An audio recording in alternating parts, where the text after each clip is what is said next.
বঞ্চিত শিশুদের ফল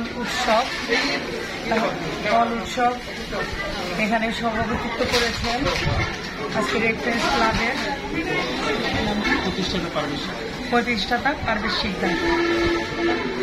আজকের এই সুবিধা বঞ্চিত মানুষদের এই যে ফল উৎসব মানে এইটা উদ্যোগটা খুবই ভালো একটা উদ্যোগ এবং আশা করি আগামী দিনে আরো ভালো মানে প্রোগ্রামটা করুক, আরো অনেক সুবিধা বঞ্চিত শিশুরা এখানে উপস্থিত থাকবে এবং তাদের মাঝে এই যে একটু হাসি ফুটাবে, এটা অনেক কিছু। তাই পারভেজকে আমি আমার বরিশাল মহানগর বিএনপির পক্ষ থেকে ধন্যবাদ জানাচ্ছি এবং কৃতজ্ঞতা জানাচ্ছি ও আজকে আমাকে এই প্রোগ্রামে আমন্ত্রণ জানানোর জন্য, এবং সবাইকে আমি আমার মহানগর বিএনপির পক্ষ থেকে শুভেচ্ছা অভিনন্দন জানিয়ে আমি আমার বক্তব্য শেষ করছি। বাংলাদেশ জিন্দাবাদ, জাতীয়তাবাদী দল জিন্দাবাদ, শহীদ জিয়া অমর খালেদা জিয়া জিন্দাবাদ, আগামী দিনের তারুণ্যের অহংকার তারেক রহমান জিন্দাবাদ।